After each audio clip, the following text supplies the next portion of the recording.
Welcome to Comadres y Comics. Comadres y Comics is a podcast hosted by 3 Latina women. We highlight the Latinx presence in the comic book industry as creators, characters, and fans. Join us as we talk chisme, comics, fandom, and beer. Hello and welcome to a new episode of Comadres y Comics. We are your hosts. I'm Sarah. I'm Kristen. And I'm Jen. Hi guys, we are on episode 285. We're getting up into these 300 realm. Very, very exciting. I know we missed 2 recordings, but life happens. I got a second job, Jen got a second job, and Kristen was sick and she was trying to manage her comic book shop. So, yes, guys, I apologize for that, but we're back. We're ready to rumble. Woohoo! Yes, so, my tummy's rumbling, actually. Uh-oh. There's a rumble in your tummy. Uh-huh. Anyways, guys, let's get right into it. So, Chisme de la Semana. Guys, we're going to say this up until the day of. Chisme is Comadres y Comics. We're invited to San Diego Comic-Con 2026. And we have a panel. Hopefully you guys can make it. If you guys have tickets, I would really, really love to see you guys. It'd be an honor to have a panel and have some listeners in the audience. That'd be so great. Otherwise, it's crickets, and I'm going to be very sad. Yes. Just look out for that announcement. Yes, we can't quite yet say the date or time, but we can say that it'll be all 3 of us, the entirety of the Comadres y Comics team, and also Henry Barajas and Omar. Morales? I'm like, what's Omar's last name? Omar Morales. So we're very excited about that, and we will be celebrating our 10-year anniversary. We have been recording this podcast for 10 years. It'll be officially 10 years this October, but we're celebrating all year, and the kickoff will be this panel at San Diego Comic-Con. Can you imagine? Remember us meeting at the now completely closed brewery talking about this idea of what we wanted to do 10 years ago, and now we're having a panel at San Diego Comic-Con. Right. I just can't believe it. Time is a flat circle. Oh my God, that's so amazing. I can't believe it. We have been through so much together, a lot of comic books, meeting a lot of wonderful people in the comics community, people we've nurtured friendships with throughout the years. It's been just really amazing. It's a great, wonderful journey, and all the great people that have interviewed with us. It's just been so amazing, and I know we were off for 2 weeks, but I definitely missed just being here, just talking and chatting about comics and being with you guys and venting my woes. But I don't know, it's been amazing. And you know, they say that if you do something creative, that it actually adds years to your life. So I'm just blessed to have you. Oh God, I'm gonna cry. Damn it. I know people say, oh, I'm so blessed. No, but seriously, I am super freaking lucky to have you guys in my life, and I really appreciate you girls. Aww. Thank you. Yes. Honestly, I said that about, you know, thinking back to when we met at the brewery here across from my house. And we've done so much, and we've been recognized. We won an award. And it has really been so much fun, and I am so happy that we've had some sort of hand in lifting Latino voices, Latinx voices in the comic book industry. And I really believe that the work that we do and having this podcast and getting all of that information out about Latinx creators and books is super important. So yes, I appreciate you both as well. And I am so excited to be able to celebrate this year at San Diego Comic-Con. Absolutely, and it's gonna be reunited, and it feels so good. And I know this for a fact because Jen got her ticket. Yes, Yes, I Yay. did. a I super will freaking be exciting. there. Yes, we'll be there in our regalia. It's gonna be awesome. I love it. I love it. All right, Oh, guys. and one thing that I can say is that we were it was kind of just thrown out there as an idea, and they told me that they'll get back to me, but we were tentatively invited to interview creators on what's called, I think they said, the blue carpet at the Eisner Awards, which, for those of you who don't know, the Eisners are the Academy Awards of the comic book industry. And so we're waiting for that confirmation, but that'll be super, super exciting and cool as well. I know you ladies have been to the Eisners. I have not, so I would be super freaking floored if I was able to be there. It'd be so awesome. I gotta take one of those little fans so I don't sweat on Didn't interview. you come with us when Quince was nominated and they said Quince instead of Quince? No, I wasn't. I was, I think, already heading home at that point. I know that you guys texted that specific information, and I'm like, what? What do you mean, Quince? Oh, it's hilarious. But yes, so it's going to be super exciting. And I hope to see you guys there. And definitely, if you spot us out and about, please stop us, say hello. We'd love to take pictures and answer any questions. Or if you want to give us the finger, I'm totally cool with that.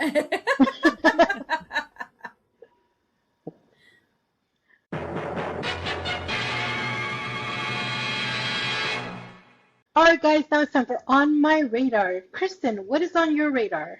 So on my radar this week is a book that is on FOC this week, which means that it's just on order and it's not going to come out for about a month. It's coming out on July 22nd, and it is an all Latina creative team. And it is a book called Sicko. So this is Sicko #1, and it's written by Tini Howard and illustrated by Amilcar Pinna.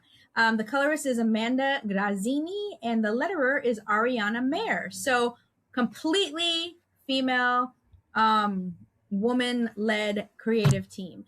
So here's a little synopsis. It is it is published by Ignition Press, which is a smaller publishing company, and they've been coming out with a lot of really cool titles. And the synopsis for this says, "What doesn't kill you makes you stronger. At least that's what healthy people say." Valentine Virago has always struggled with her health. Her rare autoimmune disorder has defied all treatment, and as she grew older, it defied even classification. You see, Valentine can take her immune system and weaponize it. What would just be a normal sneeze to the rest of us, she can turn into a projectile of bloody miasma, just as a start. Fed up with being a test subject, poked and prodded by pushy doctors, Valentine has gone on the lam in search of the freedom to be herself. Unfortunately, interested parties want her back in their care, and they are sending goons in hazmat suits. Led by Jono, her one-time nurse and potential love interest, they're offering her a spot in a private medical facility run by Jono's parents. Val isn't one for institutions, however, and what some may see as a safe haven, she sees as a prison. And who wants to be trapped in a prison when you're already trapped in your own body? So that is the synopsis for this book. It really caught my eye because of the all-woman team, and also Tini Howard and Amilcar Pinna are both Latina. And I am really digging these Ignition Press books as well. So this is on FOC, which means that it just got ordered by comic shops. You can still order it, though. It's enough far in advance that you can add this to your pool, and they will be able to order it in time. It's coming out on July 22nd, and it's Sicko #1. Oh, man, I need that on my pool list, Kristen. Guys, if you want to know what is going to be coming out on FOC and what new titles there are, and also if you want to see like variant covers, there's a really great show on Tuesday night. It's called Tuesday Night Live, and Kristen and Eddie host the show, so you should tune in. It's on Facebook and it's live, and you can comment and you can have things pulled to your pull list. You could add things on as you watch the show. So again, that's Tuesday night at 6 p.m. Pacific Standard Time on Facebook. So check them out too. Oh, I'm sorry, I didn't even mention what Facebook page it is. It's Santa Monica Comics Company. So check that out. Yes.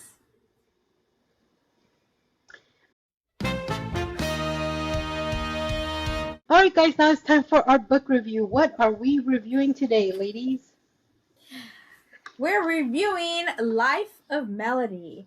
And this is a book that I picked up from Prism. They had a couple of copies, and I noticed that it was Marty Costa, and I'm like, that name sounds familiar. And when I looked, she's also the creator of Belle of the Ball, and that was a book that we all really loved. And so I'm really excited, or I was really excited to see this. And so I've had it for a while. I think like maybe 2 Comic-Cons ago, San Diego, I purchased it. And finally we were able to get it out and get it to everybody. But this is the synopsis on the back. 2 supernatural men and a baby. A human child abandoned in the woods is discovered by an unlikely pair, Razmataz, a fairy godfather, and Bon, a beast man. After quarreling over the best way to handle the child, they finally agree to co-parent in the human world, for now at least. What the 2 men don't expect is this little arrangement will push them to discover more about themselves and more about each other, which might result in love. In this charming LGBT plus rom-com, one temporary magical family might just become real. Aww.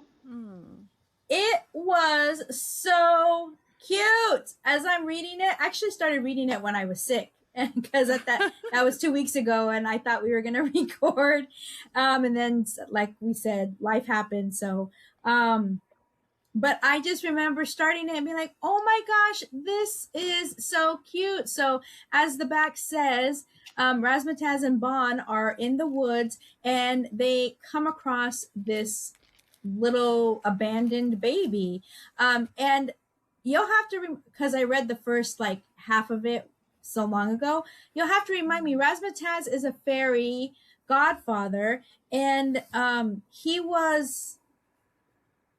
had a fairy tale or something that he had to live out or make happen or something like that. I don't think his pay grade was up on that level. He actually has a fairy who oversees his activity. Right. Okay. And so he went out of his like he went out and did his own thing. So what he did is he stole his own fairy tale and tried to make that happen. Yeah. And in doing so, he ran across the human child. I'm going to call it the human child, Melody. And at the same time, Bon, which is like a monster kind of with the horns and the fur and everything, comes across the baby as well.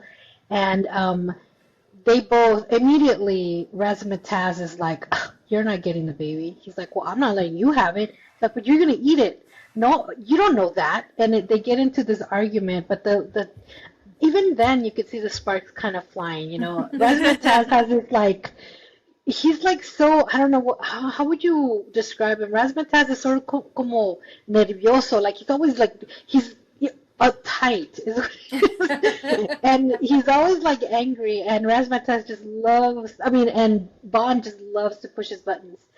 So they didn't want either of them to get the baby, so they decided to live together. And that in itself, that whole relationship and the whole kind of like story that evolves from this is just so cute. It's total rom-com. I love it. The dialogue is amazing.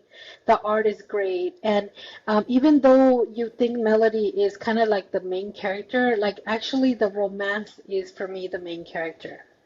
Yeah, and in the description it says they decide to co-parent in the human world, which is important because they are magical creatures. So they actually have to imbue some magic to hide who they really are. So Razzmatazz puts like a magical spell on Bond so that he just appears to be a regular old bear, actually. Yeah.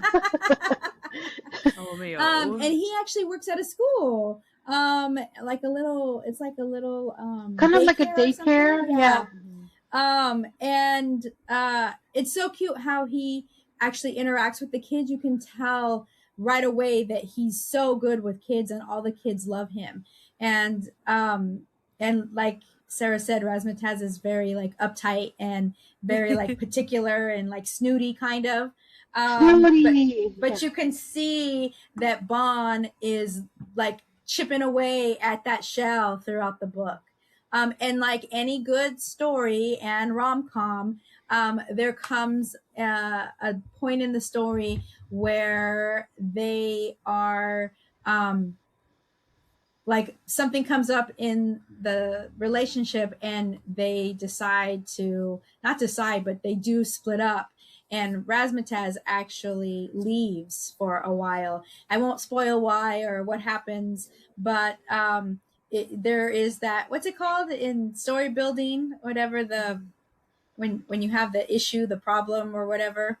But anyways, the story follows along like any chick flick love story does.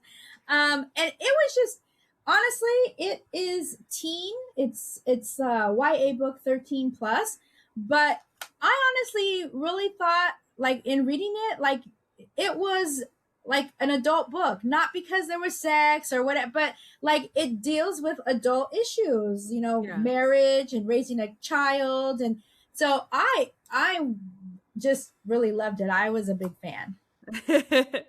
I love rom-coms. Yes. Yeah, but this one is specifically like the dialogue and the interaction between both of them is just so charming, and you actually chuckle to yourself out loud because there's a lot of like really great writing in the story.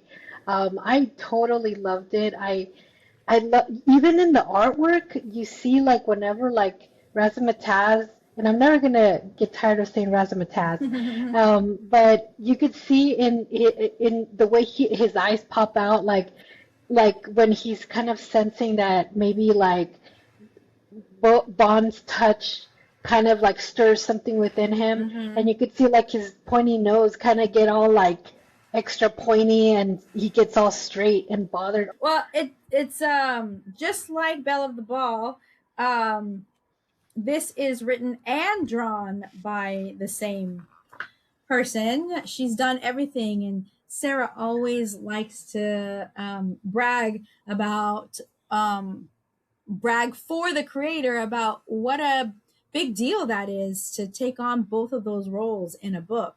And yeah, the art is super cute. It's very whimsical, which the story is as well. Yeah. I really loved it. I love the whole reference to the glamour of the spell of glamour, and it's really, really cute. And Razzmatazz just being kind of anal. I love it. And even the dialogue bubbles are really like part of the story as well.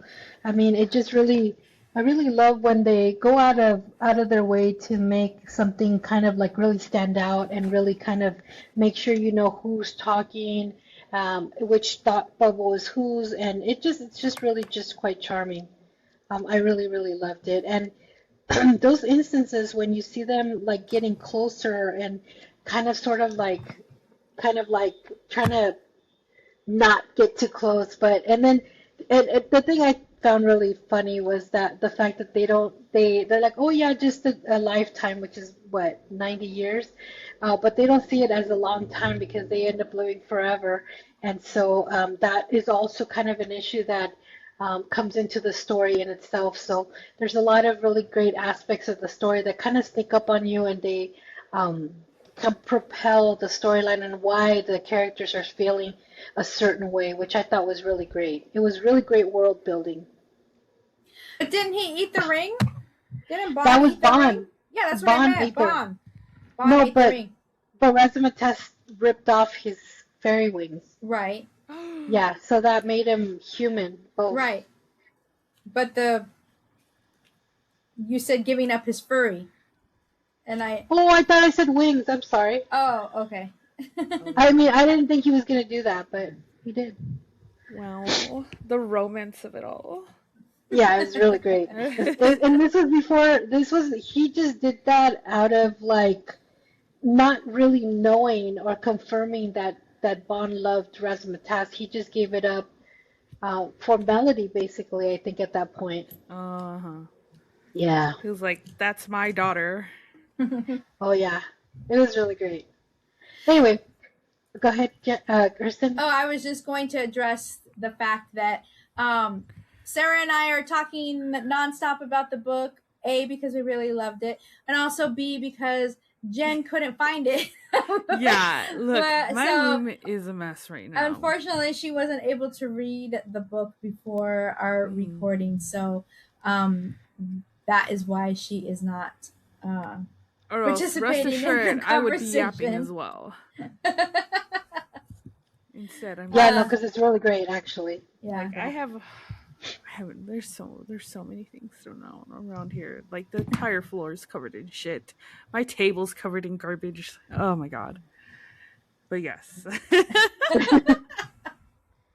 So I think we're ready to rate the book, Kristen. What is our rating scale? So our rating scale is on a scale of 1 to 3 conchas, where 3 conchas is the most conchas that Jen's mom let her eat in one setting. So that was the best. But if a book doesn't fit on our 3 concha scale, then we give it our own individualized rating. So wasn't there a thing in here where they stayed at home to cook, or Bond was cooking? I don't remember exactly what it was, or maybe I'm misremembering. But either way, I love the book. I'm going to give it the whole panaderia. I was super entertained, super just engrossed in the storytelling, and really just thought it was super cute. So I'm going to give it the whole panaderia. I'm also going to give it the whole panaderia. I love this book. When I started reading it, I was like, oh my God, this is totally adorable. Like I said, it's written so amazingly well that you just get like just sucked into it. And you know, like, I mean, I do like magic and fairies and demons and warlocks and stuff, but it's not like my go-to. I think I'm more of a kind of like, I don't know, like Vertigo would kind of shape my youth. So I'm more like of the dark, kind of weird. Like supernatural. Like Twilight Zone, yeah. So when instantly when I first started reading this, I was just completely sucked in, and I was like, man, I don't even want to put it down. I had to put it down because I was at a brewery, but I really loved it. I cannot recommend it anymore. It's just so amazing. I give it the whole panaderia, especially the art. I loved it. So that has been our book review. Ta-da! All right, guys, now it's time for En La Librería. Jen, what do you have for us today? So today I have The Goblin Throne by Mel Gilman. So, beware the promises you make to the Goblin Queen, especially if you plan to break them. An all-new graphic novel.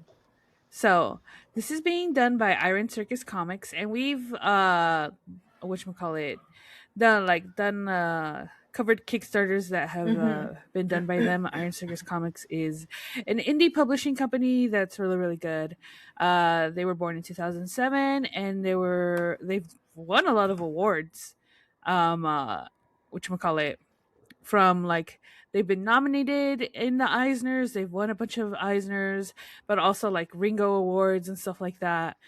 So they constantly hit. So this I'm just gonna read the about of the story that they have here on their campaign page. Beware the promises you make to the Goblin Queen, especially if you plan to break them. When a young woman makes a pact with the Goblin Queen for peace and safety, she initially thinks herself prepared to pay any price. But when confronted with the true cost of her contract, she flees to start a new life far from the strange old creature, breaking her word. What she does not realize in the moment is that all dear paths lead to the Goblin Kingdom, and should she desire it, its queen will always find you, one way or another. Mel Gilman's The Goblin Throne is a 140-page full-color 6x9 hardcover graphic novel intended for adult audiences. There are far too few sapphic fairy tales out there, and we're sick of stories about some dude stalking yet another princess. We want a story about a hot, one-eyed goblin queen scouring the earth for the woman that stole her heart and broke a promise. And that's exactly what The Goblin Throne delivers. If you like the aesthetic of Over the Garden Wall and the quiet horror of Grimm's fairy tales, the fanciful and sinister world of The Goblin Throne is for you. Award-winning, critically acclaimed author Mel Gilman sucks you into a world of passion, blood, and betrayal, rendered in their peerless colored pencil illustrations. You'll hold your breath as the woman's young son walks right into the Goblin Queen's trap, a trap with no regard for him other than a way to get at her. And when the woman's son finally awakens, bloodied and alone, will he dare to use the hunting skills his long-dead father taught him to save his mother? After all, he once made a promise too. A promise to shoot slow. So, sounds really, really cool.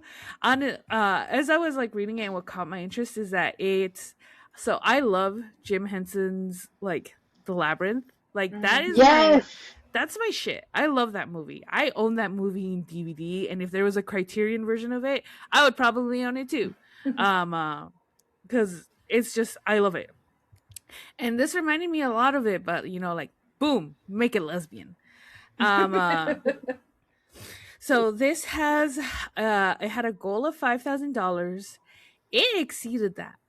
It is currently at $22,291. Wow. With 713 backers and 14 days to go. You can always make a pledge without expecting a reward. You just want to show your support. But the base pledge does start at $11. You get the Goblin Throne Digital Edition. It's a DRM-free PDF ebook edition of Mel Gilman's The Goblin Throne.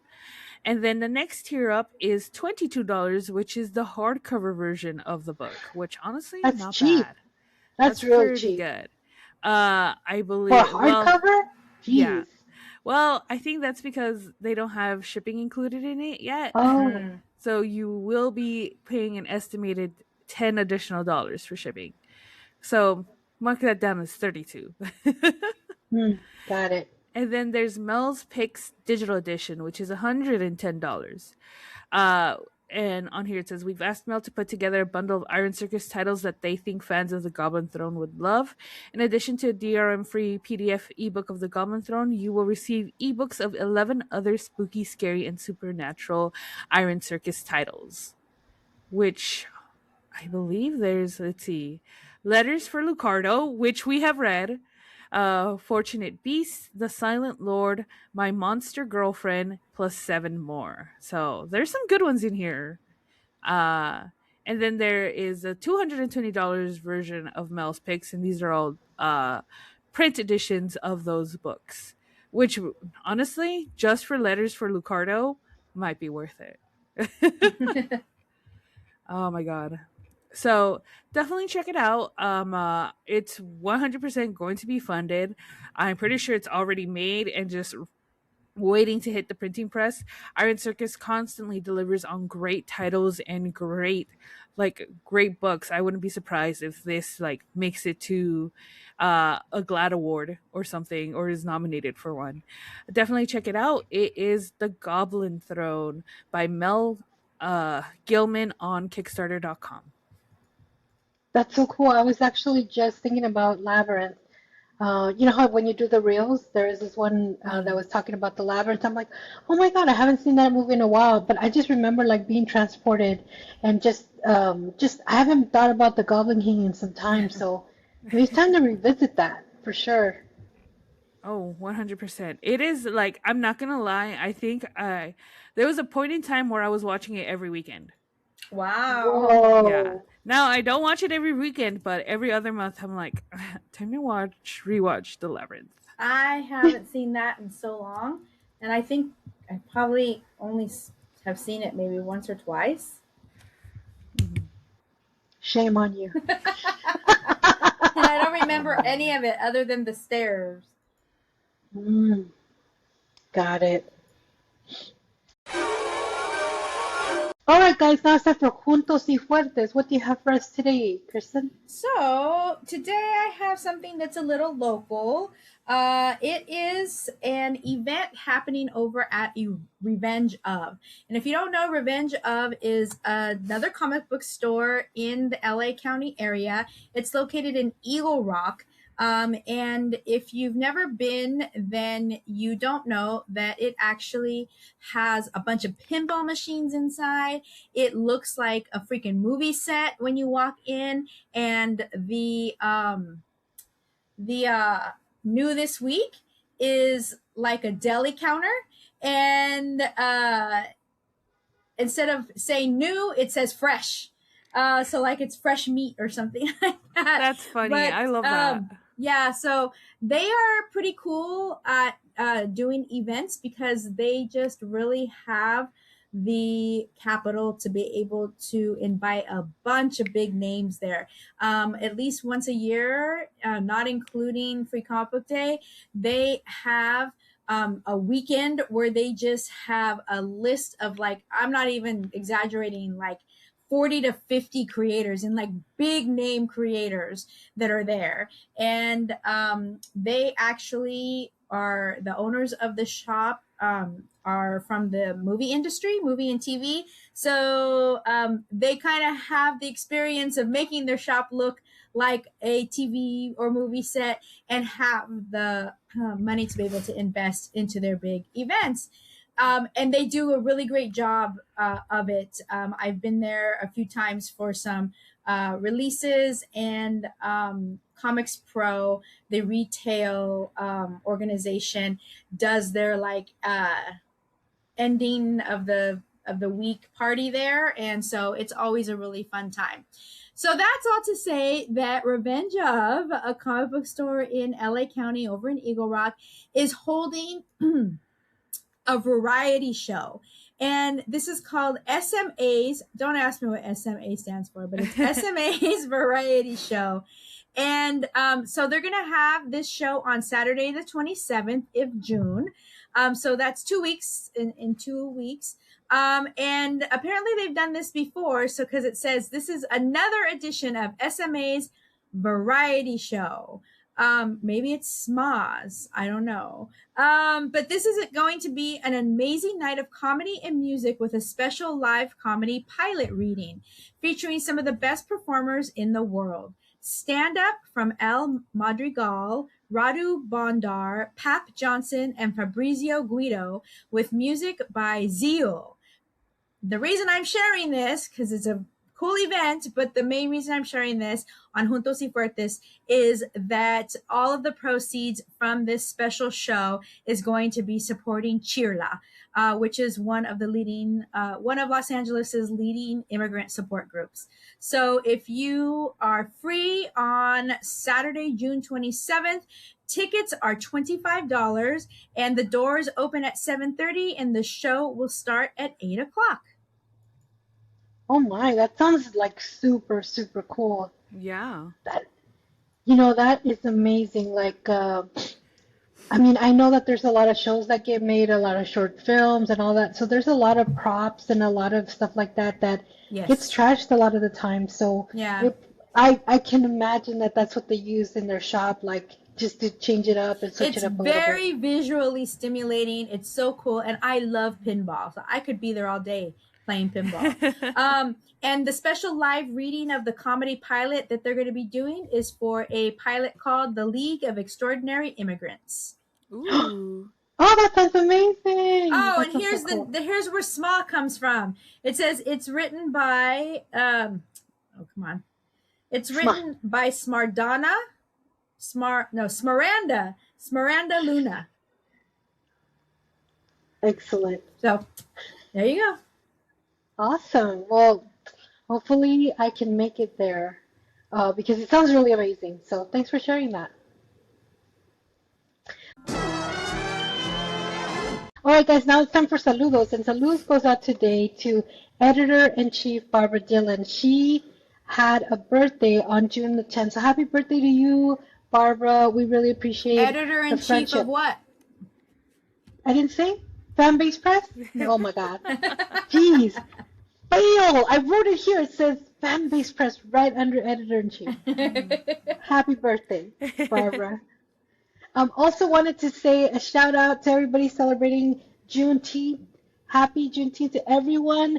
It commemorates the emancipation of enslaved African Americans. So happy Juneteenth, everyone. All right, guys, that brings us to the end of this episode. Where can they find us, Kristen?